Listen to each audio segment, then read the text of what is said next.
আমি ভালো ও খারাপ, আরেকজন বলছে আমি ভালো ও খারাপ, আরেকজন বলছে আহ, আমরা এই করেছি সেই করেছি। এই ধরনের কথা আছে। আমি যতটুকু দেখেছি, যতটুকু বুঝেছি, দেশ থেকে বহু হাজার মাইল দূরে আছি। এই কষ্টের কথা নয়, কোনো অন্য একদিন বলবো। এখন নিজেদের কষ্ট না, এখন জনগণের কষ্ট লাঘবের কথা হতে হবে।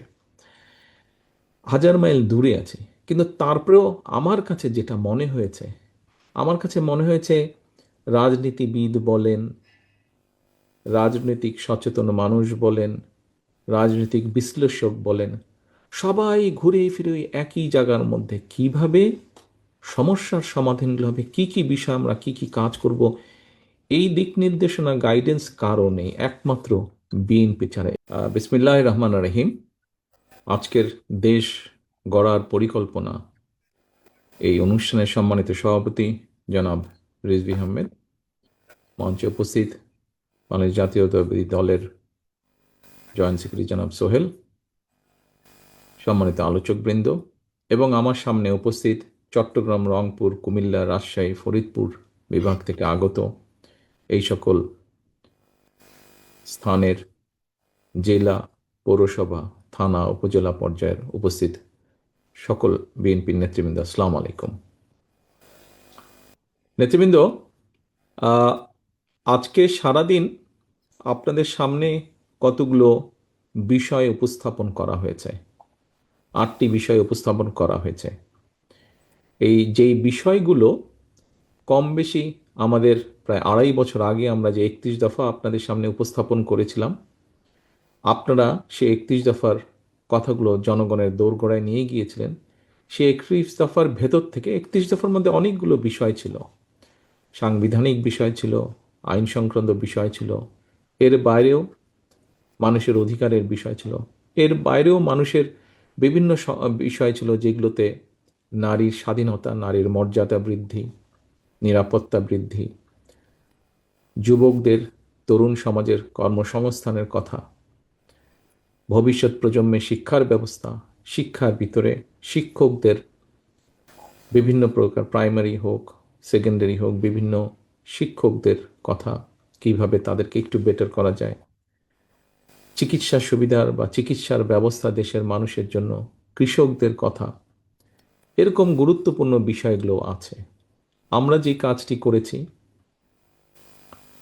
আপনাদের সামনে যে 8টি বিষয় কম বেশি আজকে উপস্থাপন করা হয়েছে, এই 8টি বিষয়কে আমরা 31 দফার ভিতর থেকে আলাদা করে বের করে নিয়ে এসেছি এবং বিভিন্ন বিশেষজ্ঞ ব্যক্তিদের সমন্বয়ে ছোট ছোট টিম, প্রায় 150-র মতন ব্যক্তি, এরা যে সকলেই বিএনপির সাথে সম্পর্কিত তা নয়, তারা তাদের ফিল্ডে তারা এক্সপার্টিস আছে, এবং আমাদের এই বিষয়গুলো তাদের যার যার বিষয়ের সাথে খাপ খায়। এরকম মানুষরাও গত প্রায় 1.5-2 বছর ধরে কাজ করেছেন, কাজ করে একটা অবস্থানে তৈরি করেছেন। আপনাদের সামনে যখন এই আজকের বিষয়গুলো উপস্থাপন করা হয়েছে, সেখানে কিন্তু সুন্দরভাবে মোটামুটি সংক্ষিপ্তভাবে তুলে ধরা হয়েছে। আমরা এর আগে শুনেছি বিভিন্ন প্রতিশ্রুতির কথা, বিভিন্ন সময় বিভিন্ন প্রতিশ্রুতির কথা, কিন্তু আজকে আপনাদের সামনে আমরা যেই পরিকল্পনার কথাগুলো বলেছি, সেখানে কিন্তু একই সাথে আমরা তুলে ধরেছি যে মোটামুটি কিভাবে এগুলোকে বাস্তবায়ন আমরা করব। বাংলাদেশের রাষ্ট্র কাঠামো অনুযায়ী, প্রশাসনিক কাঠামো অনুযায়ী, অর্থনৈতিক ব্যবস্থার উপর ভিত্তি করে, তার সাথে সামঞ্জস্য রেখে আমরা কোন কাজগুলো কিভাবে করব, সেগুলোও কম বেশি আপনাদের সামনে তুলে ধরা হয়েছে। সহকর্মীবৃন্দ, আপনাদের নিশ্চয়ই প্রায় প্রত্যেকেই হবেন, সবাই না হলেও প্রায় প্রত্যেকেই হবেন, নিশ্চয়ই আপনাদের মনে আছে আজকে থেকে 1 বছর একটু বেশি সময় আগে আমি জুমেই এরকম বিভিন্ন জেলা ওয়ারি, থানা ওয়ারি আমি মিটিং করেছিলাম। সেখানে জেলার নেতৃবৃন্দ ছিলেন, থানার নেতৃবৃন্দ ছিলেন, অন্য অন্য অঙ্গ সহযোগী সংগঠনের নেতৃবৃন্দ ছিল, আপনারাও ছিলেন। সেখানে কিন্তু আমি একটি কথা বলেছিলাম যে এই যে নির্বাচনটা আগামী কয়েকদিন পরে হবে, আমি 1 বছর আগে বলেছিলাম যে এই নির্বাচনটি আমরা যত সহজ ভাবছি, অ্যাকচুয়ালি নির্বাচনটি তত সহজ নয়। সেদিন অনেকেই আমার কথাটি আহ, একটু হেসে খেলে উড়িয়ে দিয়েছিলেন, কিন্তু আজকে কিন্তু আপনারা প্রত্যেকেই অনুধাবন করতে পারছেন আমার সেদিনকার কথার অর্থ। সহকর্মীবৃন্দ, আপনাদের সামনে আজকে যেই বিষয়গুলো উপস্থাপন করা হয়েছে, এই বিষয়গুলো আমাদের পরিকল্পনা। এই পরিকল্পনাগুলো দেশের মানুষের জন্য, এই পরিকল্পনাগুলো দেশের জন্য। এখন এই পরিকল্পনাকে যদি বাস্তবায়ন করতে হয়, তাহলে যাদের জন্য আমরা এই পরিকল্পনাগুলো গ্রহণ করেছি তাদের কাছে তো পৌঁছতে হবে এই পরিকল্পনাগুলো, তাই নয় কি? যাদের জন্য এই পরিকল্পনা আমরা নিয়েছি, এটি তো আমাদের দলীয় কোনো পরিকল্পনা নয়। যে বিষয়গুলো সারাদিন আপনারা আলোচনা করেছেন, জেনেছেন, বোঝার চেষ্টা করেছেন, যার কাগজপত্র আপনাদের প্রত্যেককে দেওয়া হয়েছে কম বেশি, ফোল্ডারগুলো, এগুলো তো কোনো দলীয় বিষয় না। হ্যাঁ, দলীয় পরিকল্পনা দেশের জন্য, মানুষের জন্য, কিন্তু সাংগঠনিক বিষয় নয়। সাংগঠনিক বিষয়টা কি? দেশ এবং মানুষ নিয়ে আমাদের যে দলীয় যে পরিকল্পনা, দেশ এবং মানুষকে ঘিরে, এই পরিকল্পনার কথাগুলো মানুষের কাছে পৌঁছে দিতে হবে। মানুষকে এর পক্ষে, মানুষকে সচেতন করতে হবে, এবং সচেতন করার মাধ্যমে মানুষের রায় আপনার দলের পক্ষে, ধানের শীষের পক্ষে আনতে হবে। নির্বাচনের দিন, ভোটের দিন, ভোটের মাধ্যমে রায় আনতে হবে। সহকর্মীবৃন্দ, বিগত যে স্বৈরাচারের বিরুদ্ধে আমরা আন্দোলন করেছি, এখানে কয়েকজন নেতা, আমি যখন কানেক্টেড হয়ে আমি ক্যামেরাটা ওপেন করিনি, বাট আমি দেখছিলাম, আমি আরেকটা মিটিংয়ের মধ্যে ছিলাম, আমি দেখছিলাম এবং কানেও আসছিল, অনেকে বলছেন, বিভিন্ন জায়গার কথা বলছেন যে আপনাদের এই উন্নয়ন হয়নি, অমুক উন্নয়ন হয়নি, রাস্তাঘাট হয়নি, স্কুল কলেজের সমস্যা, বেকারদের সমস্যা, বিভিন্ন কথা বলেছেন। আবার নেতাকর্মীদের জেল জুলুমের সমস্যা, কেস কাচারির সমস্যা। ইয়েস, কথাগুলো সত্য। তবে আজকে আমরা এখানে এসেছি, আপনাদের সাথে আলোচনা করছি, আপনাদের সামনে তুলে ধরতে চাইছি, আপনাদের সামনে পরিষ্কার করতে চাইছি কি, যে আমরা দেশের জন্য কি কি করতে চাই। আমরা যদি শুধু আমাদের নিজেদের মধ্যে সীমাবদ্ধ থাকি, তাহলে তো আমরা সংকুচিত হয়ে যাব। আমাদের কাজ হচ্ছে দেশের 20 কোটি মানুষকে নিয়ে, আমাদের কাজের পরিধি হচ্ছে দেশের 20 কোটি মানুষ।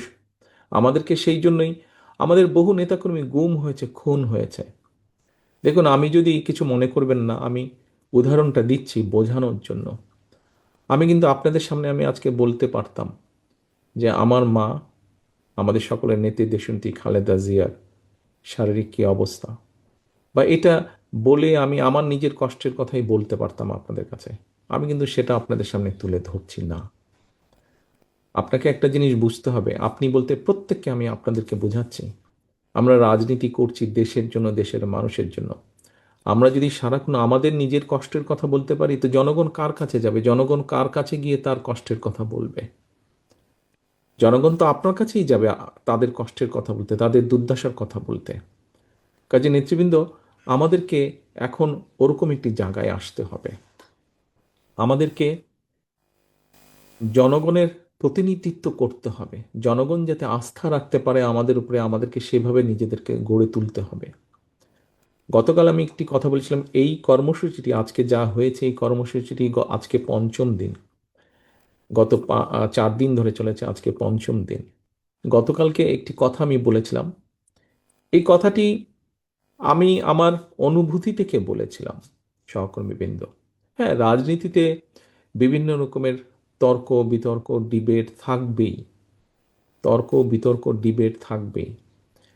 কিন্তু আপনি দেখেন, আপনারা প্রত্যেককে দয়া করে একটু 1 মিনিটের জন্য যদি চোখটা বন্ধ করে চিন্তা করে দেখেন, গত 1 বছর ধরে বলেন, গত 15 বছর ধরেই বলেন, ঠিক আছে, 15 বছরটা যেহেতু 1 বছরটা সামনে, ইমিডিয়েট, আমাদের ইমিডিয়েট পাস্ট, আপনি 1 বছর ধরেই দেখেন, আমরা যদি চিন্তা করি, পত্রপত্রিকা খুললে, রেডিও টিভি খুললে, এই যেই 8টা সাবজেক্ট নিয়ে আমরা আলোচনা করেছি, আমি আমার 35 বছরের, 30 বছরের রাজনৈতিক অভিজ্ঞতা থেকে বুঝি যে এই 8টা বিষয় যদি আমরা মাঠে বাস্তবায়ন করতে পারি, আল্লাহর রহমতে, বাংলাদেশের জনগণের সমর্থনে সরকার গঠন করে এই 8টা সাবজেক্ট যদি আমরা বাস্তবায়ন করতে পারি, সমাজের প্রায় প্রত্যেক শ্রেণী পেশার মানুষ, সাধারণ মানুষ বলতে যাদেরকে বুঝায়, কোনো না কোনোভাবে প্রত্যেকটি শ্রেণী পেশার মানুষ কিছু না কিছু হলেও উপকার পাবে। আপনারা কি মনে করেন কথাটি সঠিক বলেছি আমি? আপনারা কি আমার সাথে একমত? আচ্ছা, ধন্যবাদ। সহকর্মীবৃন্দ, প্রত্যেকটা মানুষ যদি উপকার পায়, আপনারা 1 মিনিটের জন্য চোখ বন্ধ করে দেখেন তো, বর্তমানে আপনি পত্রপত্রিকা খুলেন, রেডিও টেলিভিশন খুলেন, আর কোনো রাজনৈতিক দল মানুষের এই সমস্যাগুলো সমাধানের কথা কি চিন্তা করে কথা বলছে? যেই বিষয়গুলো নিতে টিভি টক শোতে, যে বিষয়গুলো নিয়ে বিভিন্ন সেমিনার সিম্পোজিয়ামে, যে বিষয়গুলো নিয়ে পত্রপত্রিকা লেখা হচ্ছে, বলা হচ্ছে, সেখানে কোথায় কৃষকের কথা বলা হচ্ছে, সেখানে কোথায় শিশুদের শিক্ষার কথা বলা হচ্ছে, সেখানে কোথায় জলবায়ুর কথা বা খাল খননের কথা বলা হচ্ছে, সেখানে কোথায় বিভিন্ন শ্রেণী পেশা তো বিভিন্ন তরুণ তরুণীদের আগামী ভবিষ্যৎ প্রজন্মের কর্মসংস্থানের কথা বলা হচ্ছে, সেখানে কোথায় নারীদেরকে স্বাবলম্বী করার কথা বলা হচ্ছে? কোথাও দেখছেন আপনারা? কোথাও কি দেখছেন? খুঁজেন তো ভাই, আজকের পত্রপত্রিকা তো সকালে আসার সময় নিশ্চয়ই দেখেছেন। আপনার দলের যে কর্মসূচিটি গত কয়েকদিন 4 দিন ধরে চলছে, আপনার আজকে পঞ্চম দিনে, আপনার দল এই যে কর্মসূচিগুলি, এর বাইরে আর কোনো দলের পক্ষ থেকে আমরা খুললেই দেখছি যে একজন বলছে আমি ভালো ও খারাপ, আরেকজন বলছে আমি ভালো ও খারাপ, আরেকজন বলছে আহ, আমরা এই করেছি সেই করেছি, এই ধরনের কথা আছে। কিন্তু এই মুহূর্তে বাংলাদেশ জাতীয়তাবাদী দল বিএনপি ছাড়া একদম সুন্দরভাবে পরিষ্কারভাবে দেশকে সামনের দিকে এগিয়ে নিয়ে যাওয়ার যে মৌলিক পরিকল্পনাগুলো, মৌলিক বিষয়গুলো, এগুলো বিএনপি ছাড়া আর কে বলছে? কেউ বলছে না কিন্তু। আর সহকর্মীবৃন্দ, একটু আগে যেটা বলছিলাম, আমার আমার রাজনৈতিক জীবনে, এখানে অনেকেই আছেন আমার থেকে যাদের রাজনৈতিক জীবন অনেক লম্বা, অনেক বড়। আমি যতটুকু দেখেছি, যতটুকু বুঝেছি, দেশ থেকে বহু হাজার মাইল দূরে আছি। এই কষ্টের কথা নয়, কোনো অন্য একদিন বলবো। এখন নিজেদের কষ্ট না, এখন জনগণের কষ্ট লাঘবের কথা হতে হবে। হাজার মাইল দূরে আছি, কিন্তু তারপরেও আমার কাছে যেটা মনে হয়েছে, আমার কাছে মনে হয়েছে রাজনীতিবিদ বলেন, রাজনৈতিক সচেতন মানুষ বলেন, রাজনৈতিক বিশ্লেষক বলেন, সবাই ঘুরে ফিরে ওই একই জায়গার মধ্যে কিভাবে সমস্যার সমাধানগুলো হবে, কি কি বিষয় আমরা কি কি কাজ করব, এই দিক নির্দেশনা গাইডেন্স কারও নেই, একমাত্র বিএনপি ছাড়া। এবং আমার নিজের কাছে রাজনীতিবিদ হিসেবে, একজন রাজনৈতিক কর্মী হিসেবে, আমার নিজের কাছেও মাঝে মাঝে বিরক্ত লেগে গেছে।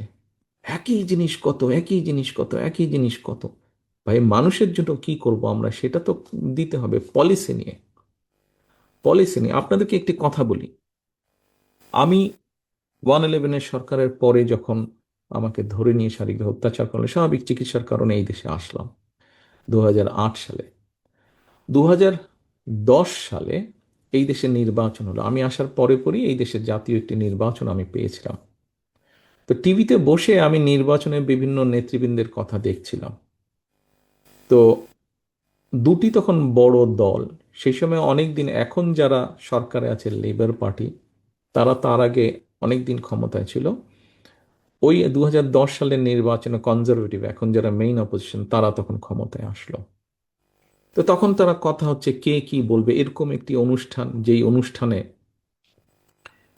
দল তার পরিকল্পনার কথা বলছে যে মানুষকে ঘিরে স্বাস্থ্য সেবার জন্য কি করবে, আহ, তরুণ সমাজে চাকরি কর্মসংস্থান, এগুলোর ব্যাপারে তাদের কি কি চিন্তা ভাবনা আছে, বিভিন্ন বিষয়ে কথাবার্তা হচ্ছে। তখন দেখলাম আহ, একজন একটি পলিসি দিচ্ছে, একটি দল, আমি নাম না বলি, একটি দল পলিসি দিচ্ছে যে এই দেশে, বাংলাদেশে, এই দেশে সার্ভিস আছে, অ্যাম্বুলেন্স সার্ভিস। আপনি 111 বা 999 কল করবেন, অ্যাম্বুলেন্স আসবে আপনার কাছে। হঠাৎ হার্টের ব্যথা হলো বা অ্যাক্সিডেন্ট হলো, কিছু হলো, অ্যাম্বুলেন্স আসবে। তো অ্যাম্বুলেন্স আসতে তখন খুব সম্ভবত বহু বছর আগের কথা, তো যতটুকু আমার মনে আছে, বোধহয় 15-20 মিনিট সময় লাগতো বোধহয় অ্যাম্বুলেন্স আসতে। তারা পলিসি তৈরি করছে যে কিভাবে এইটিকে 3 মিনিট সময় কমানো যায়, যে 20 মিনিট যদি লাগে তাহলে 17 মিনিটে যাতে আসতে পারে, এরকম মিনিটের হিসাবে তারা পরিকল্পনা তৈরি করছে। সহকর্মীবৃন্দ, আপনারা অনেকেই বিদেশে এসেছেন, অনেক জায়গায় গেছেন, হয়তো লন্ডনে অনেকে এসেছেন। আসলে দেখলে, এই দেশগুলো দেখলে মনে হয় যে আহা, এই দেশটি এত ভালো, আমার দেশটি কেন ভালো না এত। সহকর্মীবৃন্দ, আমার দেশটিকে যদি ভালো করতে হয় তাহলে তো আমাদেরকে দেশ নিয়ে ভাবতে হবে, দেশ নিয়ে কথা বলতে হবে। কে কয়বার ক্ষমতায় থাকবে আর কাকে কিভাবে আমরা সাইজ করব, রাজনীতির ভাষায় বললাম, এটি যদি আমরা চিন্তা করতে থাকি তাহলে তো হবে না। আপনাকে তো দেশ নিয়ে পরিকল্পনা করতে হবে। আপনাকে দেশের যারা ভবিষ্যৎ শিশু, আপনারা শিক্ষা নিয়ে পরিকল্পনা করেছেন, কথা বলেছেন, এখানে শিক্ষা নিয়ে আপনাদের সামনে তুলে ধরা হয়েছে। এই শিক্ষা ব্যবস্থা কিরকম করব। শুধু শিক্ষা ব্যবস্থা কিরকম করব না, আমরা প্রাথমিক শিক্ষকদেরকে কিভাবে ট্রেনিং দিতে চাই। কারণ আপনি প্রাথমিক স্কুল বানান, নতুন বিল্ডিং বানান, রং করেন, আপনি নতুন বই দেন, বিভিন্ন যাই দেন না কেন, কিন্তু আপনার শিক্ষকের ট্রেনিং যদি ভালো না থাকে, কোয়ালিটি যদি ভালো না থাকে, তাহলে তো লাভ হবে না, তাই নয়? তাহলে তো আপনি ভালো শিক্ষার্থী গড়ে তুলতে পারবেন না, ভবিষ্যৎ প্রজন্মকে আপনি ভালো করে গড়ে তুলতে পারবেন না। কাজেই সেই শিক্ষককে আমরা কিভাবে ট্রেনিং দিব, ওয়ান টিচার ওয়ান ট্যাব, বা ওয়ান ট্যাব ওয়ান টিচার, যেই পলিসিটি আপনাদের সামনে তুলে ধরা হয়েছে, এটি কেন করা হয়েছে? এটি করা হয়েছে যে আমরা আমাদের শিক্ষকদেরকে আমরা বেটার ট্রেন দিতে চাই, যাতে করে তারা ভবিষ্যৎ প্রজন্মকে ট্রেনিং দিতে পারে, ভবিষ্যৎ প্রজন্ম যাতে এই কাজগুলো করতে পারে, এই কাজগুলো যাতে তারা করতে পারে। অর্থাৎ যা আমরা এখানে আলোচনা করেছি এগুলোকে আরও রিফাইন করে আরও বেটার করতে পারে। কিন্তু আপনারা দেখেন এই মুহূর্তে শুধু হইচই, শুধু ক্যাবা, শুধু কনফিউশন, শুধু বিভিন্ন রকম আহ, মানে অনেক কথা, অনেক কাজ যেগুলোর ভিতরে কোনো সাবস্টেন্স নেই। একমাত্র বিএনপি সেই দল যারা, হ্যাঁ আমরা অনেক কিছু বলছি না, অনেক কিছু আছে আমাদের মধ্যে, কিন্তু মেইন কোর যেই বিষয়গুলো আমরা সেগুলো তুলে ধরতে চাইছি, সেগুলো আমরা করতে চাইছি। আপনারা এখানে যারা রাজনীতি করছেন প্রত্যেকেই আপনারা এক যুগেরও বেশি সময় ধরে রাজনীতি করছেন, মিনিমাম এক যুগ তো রাজনীতি করছেন। আমি একটু আগে একটা প্রশ্ন করেছিলাম যে আপনারা কি মনে করেন যে এই কাজগুলো করলে জনগণের ভাগ্যের পরিবর্তন হবে, এরকম একটি কথা জিজ্ঞেস করেছিলাম। আপনারা কম বেশি অনেকেই হাত তুলেছিলেন যে হবে। প্রিয় সহকর্মীবৃন্দ, আপনি যদি সত্যিই বিশ্বাস করে থাকেন এই কাজগুলো হবে, একটু আগে বললেন যে একজন, আমি শুনেছিলাম বলছিলেন যে এখানে যখন ইমাম মুয়াজ্জিম সাহেবদের জন্য আমরা একটি বিষয় চিন্তা করেছি, একজন দাঁড়িয়ে তখন বললেন যে মসজিদের কারেন্ট ফ্রি করা যায় কিনা, মনে হয় একজন প্রশ্ন করেছিলেন, খুব সম্ভব। সহকর্মীবৃন্দ, আগে যেটা আমরা পরিকল্পনা করেছি আমরা সেটি আগে করার চেষ্টা করি, তাই না? সেটি আপনি অন্তত এতটুকু বলেন আমাদেরকে যে ঠিক আছে, দল কেন্দ্রীয় পর্যায় থেকে এই জিনিসটা চিন্তা করেছে, আপনাদেরকে ধন্যবাদ, আমরা এটা মানুষের মাঝে নিয়ে যাচ্ছি, বিশেষ করে যাদের জন্য আমরা করতে চাইছি তার জন্য করতে চাইছি। আপনি যদি একটার পর একটা বলতে থাকেন তাহলে তো ভাই কোনো দিকে শুরু করা যাবে না। তো আমাদেরকে তো একটা শুভ কাজ আগে শুরু করতে হবে, শুরু করলে ধীরে ধীরে আমরা যাব। আপনারা বলেছেন আমাদের যে সকল নেতাকর্মীর কেস কাচারে এসে করতে পারেনি, ঠিকভাবে গড়ে তুলতে পারেনি, তাদেরকে ভাতা দিতে হবে।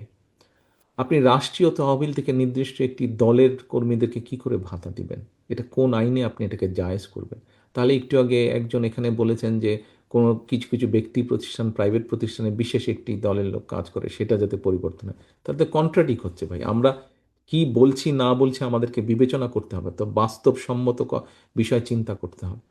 রাষ্ট্রীয় তহবিল থেকে আপনি নির্দিষ্ট কোনো দলের লোককে দিতে পারেন না, তাহলে তো যেই স্বৈরাচারকে আপনি বিদায় করেছেন, আমরা দেখেছি বিভিন্ন সময় খবর টবরে কিছু কিছু বেরিয়েছিল যে রাষ্ট্রীয় তহবিল থেকে তারা তাদের নিজেদের দলের লোকজনকে টাকা পয়সা দিয়ে থাকে।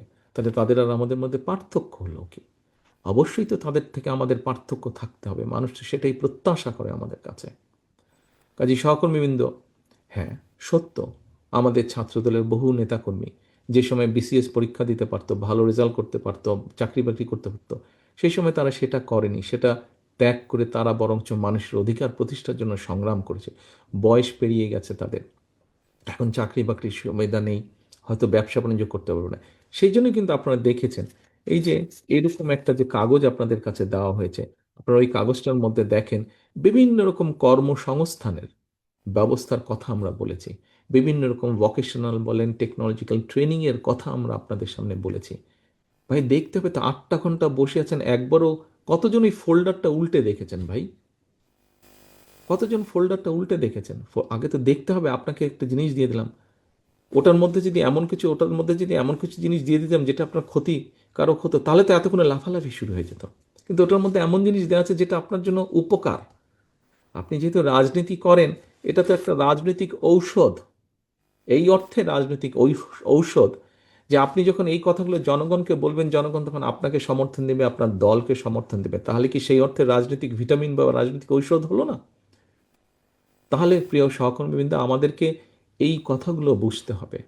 আপনাকে জনগণের কি চাওয়া সেটি বুঝতে হবে। আমরা অনেক কিছু অনেক বলতে পারি, অনেক কথা বলতে পারি আমরা।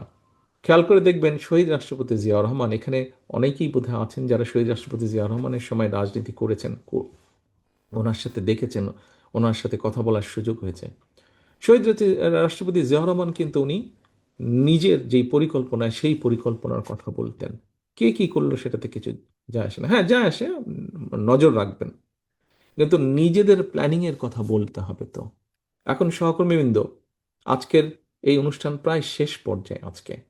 আপনাদেরকে আজকে যে আমরা আপনারা কষ্ট করে আসলেন, আপনাদেরকে যে সারাদিন ব্যাপী আপনারা কষ্ট করলেন, 8টা ঘন্টা সময় এখানে, 8-10 ঘন্টা সময় এখানে ব্যয় করেছেন, আসতে সময় ব্যয় করেছেন, আসতে খরচ হয়েছে, আপনারা দুপুরে এখানে খেয়েছেন, সেই খাওয়াটা দলীয় তহবিলের থেকে ব্যবস্থার চেষ্টা করা হয়েছে, দলের নেতাকর্মীদের চাঁদার পয়সা দিয়ে সেই অর্থে সংস্থান করা হয়েছে, সেটা দিয়ে আপনাদেরকে আপ্যায়ন করা হয়েছে, এই হল ভাড়ায় ভাড়া লেগেছে, সেই টাকাটা দেওয়া হয়েছে। এই সবগুলো তো অর্থপূর্ণ হতে হবে। আপনার ব্যয় করা অর্থ, আপনার ব্যয় করা সময়, দলের ব্যয় করা সময়, দলের অর্থ, এই যে ফোল্ডারগুলো ছাপানো হয়েছে তার জন্য অর্থ খরচ হয়েছে, এগুলো তো অর্থপূর্ণ হতে হবে, অর্থহীন হলে তো হবে না। আপনাদের এই সফরটা অর্থপূর্ণ হতে হবে, এবং তখনই অর্থপূর্ণ হবে আপনারা আজকে যা জেনে গেলেন, যা শিখে গেলেন এখান থেকে। অবশ্যই কিছু জেনে গিয়েছেন, অবশ্যই কিছু শিখে গিয়েছেন। এই জিনিসগুলো আপনাদেরকে মানুষের দৌড় গোড়ায় নিয়ে যেতে হবে। বিএনপি একটি বিশাল দল, থাকতেই পারে আপনার সাথে আপনার আরেক সহকর্মীর হয়তো ভালো মন্দ গভীর মধুর সব রকম সম্পর্ক থাকতে পারে, কিন্তু সহকর্মীদের মনে আছে 1 বছর 1.25 বছর আগে যে কথাটি বলেছিলাম যে সামনের নির্বাচন যা ভাবছেন তা না। আজকে আস্তে আস্তে আমার কথাটা প্রমাণিত হচ্ছে। আজ আপনাদের সামনে আমি আবারও বলতে চাচ্ছি, এখনো যদি আমরা সিরিয়াস না হই, সামনে এই দেশের অস্তিত্ব, সার্বভৌমত্ব হুমকির সম্মুখীন হবে যদি আমরা, এবং এটা একমাত্র বাঁচাতে পারে গণতন্ত্র, এবং সেই গণতন্ত্রের ভিত্তিকে মজবুত করতে পারেন আপনারা, বাংলাদেশ জাতীয়তাবাদী দলের প্রত্যেকটি মানুষ। আজকে আপনারা যদি মাঠে নেমে আসেন, আপনারা যদি জনগণের দুয়ারে দৌড়ে পৌঁছে যান, এবং দুয়ারে পৌঁছে যদি বলেন, ভাই আমি তোমার জন্য এই করব, আমি তোমার মহিলাদের জন্য ফ্যামিলি কার্ডের ব্যবস্থা করব, তরুণ তরুণীদের জন্য আমরা, ছাত্রছাত্রীদের জন্য এইভাবে শিক্ষা ব্যবস্থা, এইভাবে ওয়াইফাইয়ের ব্যবস্থা, এইভাবে কর্মসংস্থানের ব্যবস্থা করব, আমরা স্বাস্থ্য ব্যবস্থা এইভাবে করব, কৃষকদের জন্য কৃষি কার্ডের মাধ্যমে আমরা এই ব্যবস্থাগুলো গ্রহণ করব। নিশ্চয়ই বিশ্বাস করেন, আমি বিশ্বাস করি মানুষ আমাদেরকে সুযোগ দিবে। কেন দিবে না? যখন তারা দেখবে যে হ্যাঁ, বিএনপি রাষ্ট্র পরিচালনা করার একটা পরিকল্পনা আছে, বিএনপির রাষ্ট্র পরিচালনা করার পরিকল্পনা আছে। আপনার এখানে অনেকে অনেক কথাই বলুক, যে যত কথাই বলুক ভাই, বাস্তবতাই। আপনাদের এখানে একটা কাগজ আছে, ঘাটলেই দেখবেন কাগজ, যে বিএনপির সময়ে বিএনপি ধীরে ধীরে কিভাবে দেশ থেকে দুর্নীতিকে কমিয়ে নিয়ে এসেছিল। এর মধ্যে আরও কয়েকদিন আগেও আলাপ হয়েছে, আপনারা পত্রপত্রিকায় পড়েছেন জিনিসগুলা, বিভিন্ন টিভি তে দেখিয়েছে, ইউটিউবে এসছে, ফেসবুকে এসছে। আজকে আপনারা কাগজটা পেয়েছেন, কাজে ওই কাগজটা আপনাদেরকে পড়তে হবে। আপনি যদি না পড়েন, আপনি যদি না জানেন, তাহলে আপনি কেমন করে বলবেন যে আপনি কি করতে চান, আপনার দল কি করতে চায়? কারণ অন্যরা কিন্তু, কারোর নাম আমি বলছি না, কিন্তু অন্যরা কিন্তু নিজেরাও আপনার জানেন, আপনার নির্বাচনী এলাকায়, আপনার উপজেলা পৌরসভায় আপনি আছেন, অন্যরা কিন্তু হরদম বিভিন্ন রকম মিথ্যা কথা বলে মানুষকে বিভ্রান্ত করার চেষ্টা করছে না? বিভ্রান্ত করা, আপনার মিথ্যা কথা বলার কোনো প্রয়োজন নেই। আপনার কাছে এত সঠিক এবং সত্য এবং বাস্তব ধর্মী বিষয় আছে, এই যে কাগজগুলো বাস্তব, এর মধ্যে যা আমরা উল্লেখ করেছি, যা আমরা করতে চাই, এগুলো এত কঠিন কাজগুলো, কাজগুলো কঠিন, কিন্তু আমরা সকলে মিলে যদি চেষ্টা করি আমরা করতে পারবো। আমরা সকলে মিলে যদি চেষ্টা করি পরিকল্পনা করে চেষ্টা করি। আমরা খাল খনন করতে পারবো না, 20,000 কিলোমিটার খালের কথা বলা আছে, আমরা অবশ্যই খাল খনন করতে পারবো। আমরা সকলে মিলে যদি চেষ্টা করি, আমরা 25 কোটি গাছ লাগাতে পারবো না? ইনশাল্লাহ আমরা অবশ্যই গাছ লাগাতে পারবো। আমরা সকলে মিলে যদি চেষ্টা করি, সরকার সঠিকভাবে চেষ্টা করলে, সরকারের নিয়মকানুনের মধ্যে চেষ্টা করলে, আমরা অবশ্যই ফ্যামিলি কার্ড বলেন, কৃষক কার্ড বলেন, আমরা এগুলা সব কাজগুলাই করতে পারবো। আমরা যেই কর্মসংস্থানের কথা বলেছি, দেশে যে বেকার, সেটা আমাদের দলের হোক, সেটি নিরপেক্ষ মানুষ হোক, আপনি ইনশাল্লাহ আল্লাহর মতে যখন নির্বাচিত হবেন, আপনি যখন সরকার গঠন করবেন, তখন কিন্তু আপনি কোনো দলীয় সরকার নন। আপনাকে যারা ভোট দিয়েছে এবং যারা দেয় নাই, প্রত্যেকের সরকার আপনারা। এবং তখন আপনাকে সকলের জন্য কাজ করতে হবে। আপনাকে তখন সকলের জন্য কাজ করতে হবে। আপনি কোনো নির্দিষ্ট কারোর জন্য কাজ করতে পারবেন না। এটাই হচ্ছে মূল লক্ষ্য, মূল উদ্দেশ্য। এবং আমরা যেই কাজগুলোর কথা বলেছি, আমরা কোনো স্বপ্ন দেখাচ্ছি না, আমরা পরিকল্পনা করছি, আমরা বাস্তবায়ন করতে চাই। এবং এই বাস্তবায়ন যদি করতে হয়, সহকর্মীবৃন্দ, আপনাদের সহযোগিতা ছাড়া তো আমরা নির্বাচিত হলেও আপনাদের সহযোগিতা ছাড়া বাস্তবায়ন করতে পারবো না। প্রথম বাস্তবায়নের কাজ হচ্ছে মানুষের ঘরে ঘরে জিনিসটাকে পৌঁছে দেওয়া। আপনারা এখানে আমাদের জেলার নেতারা আছেন, আমাদের উপজেলা থানার নেতারা আছেন, আমাদের পৌরসভার নেতারা আছেন। আপনারা যদি আপনাদের এলাকায় ফিরে যাবেন, আজকে কালকে ফিরে যাবেন, নির্বাচনের বেশি সময় আর বাকি নেই। আপনারা গিয়ে যদি পরিকল্পনা করে, দল যার হাতেই ধানের শীষ দিয়েছে না কেন, আপনি থাকবেন ধানের শীষের পক্ষে, আপনি থাকবেন ধানের শীষের সাথে, আপনি থাকবেন। প্রার্থী আসবে, প্রার্থী যাবে, প্রার্থী চেঞ্জ হবে, প্রার্থী পর্যায়ক্রমে যাবে, ধানের শীষ রয়ে যাবে, দল রয়ে যাবে, আদর্শ রয়ে যাবে, পরিকল্পনা রয়ে যাবে দলের। কাজে আপনি ধানের শীষের পক্ষে কাজ করবেন। আপনি গিয়ে বলবেন যে ধানের শীষ জিতলে এই কাজ করতে চায়, ধানের শীষ জিতলে এইভাবে স্বাস্থ্য পরিকল্পনা করতে চায়, ধানের শীষ জিতলে আমরা আমরা এইভাবে কৃষক কার্ড দিতে চাই, ধানের শীষ ইনশাল্লাহ জিতলে পরে আমরা এইভাবে খাল খনন, এইভাবে বনায়ন, এইভাবে আবর্জনা আমরা পরিষ্কার করতে চাই, ধানের শীষ জিতলে পরে আমরা দেশের ক্রীড়া ব্যবস্থাকে এইভাবে ঢেলে সাজাতে চাই। শুধু কি ডাক্তার ইঞ্জিনিয়ার তৈরি করব আমরা? শুধু কি আমরা অন্যান্য পেশা তৈরি করব? আমরা কেন প্রফেশনাল খেলোয়াড় তৈরি করব না? কেন খেলা আমাদের বহু আছে। আমাদের ছেলেমেয়েরা যেরকম গান গাইতে পারবে, আমাদের ছেলেমেয়েরা সেরকম খেলোয়াড় হতে হবে। মেয়েরা খেলছে না ফুটবল, এশিয়া কাপে নিয়ে এসছে না, ছেলেরা ক্রিকেট খেলছে না, ক্রিকেট থেকে নিয়ে এসছে না, তারা ভালো সুনাম বয়ে নিয়ে এসে আন্তর্জাতিকভাবে হবে। হতেই পারে ভাই। আহ, কেউ লেখাপড়ায় ভালো, কেউ খেলাধুলায় ভালো, আমরা সবার জন্য চেষ্টা করব স্কোপ তৈরি করতে। কিন্তু এই যে করব আমরা, এইগুলো জনগণকে জানতে হবে। তো আপনারা ছাড়া জনগণের পক্ষে জানা সম্ভব না। আপনি যদি না যান, আরেকজন যাচ্ছে, সে গিয়ে মিথ্যা বিভ্রান্তি ছড়াচ্ছে জনগণের মাঝে। কাজে আপনি এই মিথ্যা বিভ্রান্তি বন্ধ তখনই হবে যখন আপনি মাঠে হাজির হয়ে যাবেন। আপনি যখন মাঠে হাজির হয়ে যাবেন, তখন এই বিভ্রান্তি কিন্তু সে ছড়াতে পারবে না। আপনারা একটা ভিডিও দেখেছেন ওই কয়েকটা মহিলা গিয়ে এক মহিলাকে বলছে বাচ্চার মাথায় রেখে, তখন মহিলা প্রতিবাদ করে উঠেছে। দেখেছেন না ভিডিও? এরকম ঘটনা হচ্ছে। আপনারা আজকে মাঠে মাঠে নেমেছেন বলেই কিন্তু আজকে তারাও সাহস, যারা প্রতিবাদ করার তারাও সাহস পাচ্ছে। আপনি যখন আরো মাঠে নামবেন, তখন এই ধরনের প্রতিবাদ আরো বাড়বে, এই ধরনের প্রতিবাদ আরো বাড়বে। শুনেছি, আমি বিভিন্ন জায়গায় দেখলাম, কিছু ব্যক্তি গিয়ে মসজিদে গিয়ে তারা তাদের কথা বলছে। তারা যদি বলতে পারে, আপনি কেন বলতে পারবেন না? বললে সবাই বলবে, না বললে কেউ বলতে পারবেন না। আপনি আপনার এলাকায় সেভাবে ব্যবস্থা গ্রহণ করুন। বললে সবার বলার অধিকার আছে। আর যদি কোথাও নিয়ম হয়ে থাকে, সেই যে বলবে না, তাহলে সেই নিয়ম সকলের জন্য প্রযোজ্য হবে। কোনো বিশেষ কারোর জন্য হবে আর কারোর জন্য হবে না, এটা তো হতে পারে না। সবার জন্যই হবে। আসুন সহকর্মীবৃন্দ, স্বৈরাচার দেশের অর্থনীতি, দেশের সমাজ ব্যবস্থা, দেশের শিক্ষা ব্যবস্থা, দেশের কৃষি ব্যবস্থা, যেটাই যেখানে রেখে গিয়েছে, অসম্ভব ভঙ্গুর অবস্থায় রেখে গিয়েছে, ধ্বংসপ্রাপ্ত অবস্থায়, যুদ্ধবিধ্বস্ত দেশের মতো ধ্বংসপ্রাপ্ত অবস্থায় রেখে গিয়েছে।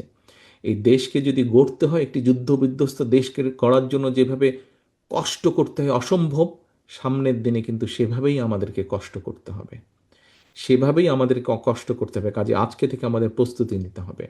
কিন্তু আমরা কষ্ট করলে সফল হবার সম্ভাবনা ইনশাল্লাহ এজন্যই বেশি যে আমাদের কাছে একটি পরিকল্পনা আছে, যে আমরা কিভাবে কাজগুলো করব। অন্যদের কাছে এই পরিকল্পনা নাই। যদি পরিকল্পনা থাকতো তাহলে তো বাই নাও তারা বলতো তাদের পরিকল্পনার কথা, তাই না? তাহলে তো বলতো তারা, কিন্তু এখন পর্যন্ত তারা বলেনি। এখন বলবে, দেখবেন কয়েকদিনের মধ্যে বলবে। আমাদেরগুলা দেখেছে, জেনেছে তো। আবার আমাদের ফোল্ডারের অনেক কিছু চলে গেছে অনেকের কাছ থেকে, আত্মীয় স্বজনের মধ্যেও তো থাকে। দেখবেন কয়েকদিনের মধ্যেই কিন্তু তারা বলবে, এই আমরা এই করব, আমরা ওই করব, এইটা করব, ওটা করব, অনেক বেশি, অনেক বেশি বলবে। দেখবেন আমাদের থেকেও মনে হবে প্রস্তাবগুলো ভালো ভালো, অন্য অনেকেই বলবে আমাদের থেকেও প্রস্তাবগুলো ভালো মনে হবে। কারণটা কি? আমরা বাস্তবতার নিরিখে করেছি, আমরা বাস্তবতার নিরিখে করেছি। আমরা হঠাৎ করে বলে দিচ্ছি না, আমরা ফ্যামিলি কার্ডের কথা বলেছি, কিন্তু আমরা বলে দিচ্ছি না যে আমরা কোনো জিনিস একদম ফ্রি দিয়ে দেব, সেটা সম্ভব না। বাস্তবতার নিরিখে বলেছি, বিবেচনা করে বলেছি। আর যারা সস্তা জনপ্রিয়তার জন্য বলে, তারাই কিন্তু অবাস্তব কথা বলে দেয়। আমরা অবাস্তব কথা বলিনি, আমরা করব বলিনি, আমরা পরিকল্পনা নিয়েছি। এটার মধ্যে হতে পারে এদিক ওদিক হবে, কিন্তু আমরা ধীরে ধীরে এগোতে থাকবো, আমরা বাস্তবায়ন করব, ধীরে ধীরে এগোতে থাকবো, ইনশাল্লাহ আমরা সফল হব সেটাতে। সহকর্মীবৃন্দ, আজকে আপনাদের কাছে যেই ফোল্ডার আমরা দিয়েছি, এই ফোল্ডারের সফলতা তখনই হবে, এই সকল কিছু সময়, অর্থ, সকল কিছু অর্থপূর্ণ তখনই হবে যখন আপনারা এই ফিরে গিয়ে ঘরে আর বসে থাকবেন না। যখন আপনারা ফিরে গিয়ে, আপনাকে আমি 5টা কপি দিয়েছি, এই 5টা থেকে যখন আপনি 50, 500, 5,000, 50,000 করে বিলি করবেন, মানুষকে বোঝাবেন, নেতাকর্মীদের বোঝাবেন, তারা গিয়ে আরও সাধারণ মানুষকে বোঝাবে, তখন এটা সফলতা হবে, তখন এটা সফল হবে। সহকর্মীদের দলটা আমাদের সকলকে নিয়ে, আপনারা এখানে প্রত্যেকে যারা উপস্থিত আছেন, প্রত্যেকে কিন্তু আপনারা গলায় দেখুন একটা, যেটা আপনি কার্ড ঝুলিয়েছেন, নিচে লেখা জাতীয়তাবাদী দল, বাংলাদেশ জাতীয়তাবাদী দল। তার মানে আপনাদের প্রত্যেককে নিয়ে জাতীয়তাবাদী দল। আমি একা জাতীয়তাবাদী দল না, দেশনেত্রী খালেদা জিয়া একা জাতীয়তাবাদী দল না, শহীদ জিয়া একা জাতীয়তাবাদী দল না, আমরা সকলে মিলে জাতীয়তাবাদী দল। এবং যেহেতু সকলে মিলে দলটি, কাজে আমরা সকলে মিলে যদি একসাথে কাজ না করি, তাহলে কোনোভাবেই আমরা সফল হতে পারবো না। আমাদের সকলকে মিলে কাজটা করতে হবে। আপনারা যদি মনে করেন, এই যে আপনারা আজকে এখানে এসেছেন এবং যেই আলোচনাগুলো হয়েছে, যেই বিষয়গুলো আপনাদের সামনে আমরা দলের পক্ষ থেকে তুলে ধরেছি, এই বিষয়গুলো জনগণের জীবনযাত্রার সাথে সম্পর্কিত। এই বিষয়গুলো জনগণকে সাহায্য করবে আরেকটু ভালোভাবে বেঁচে থাকা। বিশ্বাস করেন এই কথাগুলো যেটা বললাম, এগুলা কি সাহায্য করতে পারে জনগণকে আরেকটু? যদি এগুলা বাস্তবায়ন করতে পারি আমরা, তাহলে কি এগুলা জনগণকে সাহায্য করবে আরেকটু ভালোভাবে বেঁচে থাকা? তাহলে আসুন সহকর্মী, কি বিশ্বাস করেন নাকি না এমনি জাস্ট সেমিনারের মতন হলো? ধন্যবাদ। হ্যাঁ, আমরা বিশ্বাস করি, কারণ অনেক মেধাবী মানুষ এগুলোর পিছে কাজ করেছে। আমরা যখন তাদেরকে আইডিয়াগুলো দিয়েছি, তারা অনেক পরীক্ষা নিরীক্ষা করে আমাদেরকে বলেছেন, আইডিয়াটি একদম এরকম না করে একটু এরকম করুন, তাহলে বাস্তবায়ন সম্ভব। আইডিয়াটি আরেকটু এরকম করুন, তাহলে বাস্তবায়ন সম্ভব। অনেক মেধাবী মানুষ এর পিছনে কাজ করেছে, কাজেই এগুলোতে ব্যর্থ হবার কোনো কারণ নেই। ইনশাল্লাহ আমরা জনগণের সমর্থন নিয়ে সরকার গঠন করতে সক্ষম হলে এই কাজগুলো আমরা করব। কিন্তু ওই যে যেটা বললাম, আপনারা ঘরে গিয়ে যদি ফোল্ডারটি আপনার টেবিলে রেখে দেন, আপনার বিছানার পাশে রেখে দেন, আপনার আপনার আপনার শেলফের উপরে রেখে দেন, তাহলে এটা সম্পূর্ণ ব্যর্থ হয়ে গেল, অপচয় হয়ে গেল। আপনারা পরীক্ষিত নেতাকর্মী, শত অত্যাচার নির্যাতনের মধ্যেও আপনারা এই দলকে ধরে রেখেছেন। সেই 111-এর ষড়যন্ত্র থেকে শুরু করে গত স্বৈরাচারের 15 বছরের ষড়যন্ত্র সব আপনারা মোকাবেলা করেছেন। তাহলে এখন কেন এই সামনের যে নির্বাচনী যুদ্ধ, এই যুদ্ধ মোকাবেলা করতে পারবেন না? কেন আপনারা তাহলে আপনার দলের যে পরিকল্পনা জনগণকে ঘিরে, দেশকে ঘিরে, কেন সেটা জনগণের কাছে তুলে ধরতে পারবেন না? এটার তো কোনো কারণ নেই, কোনোই কারণ নেই। আপনি চাইলেই আপনি পারবেন, আপনারা চাইলেই আপনারা পারবেন, আপনারা চাইলেই আপনারা করতে পারবেন। ছড়িয়ে দিতে হবে। প্রিয় সহকর্মীবৃন্দ, আসুন আমরা বিএনপির দেশ গড়ার যে পরিকল্পনা, এই পরিকল্পনাকে আমরা আসুন বাস্তবে রূপ দেই। বাস্তবে রূপ দিতে হলে আমাদের জনগণের সমর্থন প্রয়োজন, এবং জনগণের সমর্থনকে দলের পিছনে আনতে হলে আপনাদের ঐকান্তিক প্রচেষ্টা এবং উদ্যোগ প্রয়োজন। আসুন আমরা সেই উদ্যোগ গ্রহণ করি। আমি কি আপনাদের কাছে সেই প্রত্যাশা রাখতে পারি যে আপনারা ফিরে গিয়ে সেই উদ্যোগ গ্রহণ করবেন? প্রিয় সহকর্মীবৃন্দ, আপনাদের আন্তরিকভাবে ধন্যবাদ জানাই এই উদ্যোগ। আমি আগেও বলেছি, আবারও বলছি, আপনি লড়বেন, আপনি যাবেন, আপনি কষ্ট করবেন আপনার দলের পরিকল্পনাগুলোকে সফল করার জন্য। আপনার সামনে থাকবে ধানের শীষ, আপনার সামনে কোনো ব্যক্তি থাকবে না, আপনার সামনে থাকবে ধানের শীষ। ধানের শীষকে আপনি বের করে নিয়ে আসবেন। ধানের শীষের পক্ষে আপনি জনগণের মতামতকে ঐক্যবদ্ধ করবেন। ধানের শীষের পিছে, ধানের শীষের জন্য আপনি জনগণের মতামতকে এক জায়গায় নিয়ে আসবেন, ব্যালট বাক্সের ভিতরে নিয়ে আসবেন। প্রিয় সহকর্মীবৃন্দ, আপনারা সকলে কষ্ট করে এসেছেন এবং সারাদিন এখানে থেকে আপনারা কষ্ট করে দলের এই পরিকল্পনাগুলো জনগণের কাছে আবার নিয়ে যাবেন, এই প্রত্যাশা। এবং ঘরে ঘরে, দুয়ারে দুয়ারে মিটিং করে করে বললে হবে না, ছোট ছোট গ্রুপ করে ঘরে ঘরে যেতে হবে, মাঠে মাঠে যেতে হবে, কৃষকের খেতে যেতে হবে, মসজিদের ইমাম মুয়াজ্জিম সাহেবদের কাছে যেতে হবে, প্রাইমারি স্কুল হাই স্কুলের টিচারদের কাছে যেতে হবে, ঘরে ঘরে মা বোনদের কাছে যেতে হবে, স্কুল কলেজের তরুণ তরুণীদের কাছে যেতে হবে, যুবকদের কাছে যেতে হবে, ভাগ করে করে যেতে হবে প্রত্যেককে আপনাদের। আপনারা পেরেছেন স্বৈরাচারকে মোকাবেলা করতে, আপনারা পেরেছেন 111-এর ষড়যন্ত্রকে মোকাবেলা করতে, ইনশাল্লাহ আপনারাই পারবেন আগামী দিনের যে ষড়যন্ত্র আছে সেটিকেও মোকাবেলা করতে, গণতন্ত্রের ভিত্তি স্থাপনের মধ্য দিয়ে। সেই প্রত্যাশা রেখে আমার বক্তব্য শেষ করছি। সকলে সুস্থ থাকবেন, ভালো থাকবেন ইনশাল্লাহ। আসসালামু আলাইকুম। বাংলাদেশ জিন্দাবাদ, বাংলাদেশ জাতীয়তাবাদী দল জিন্দাবাদ।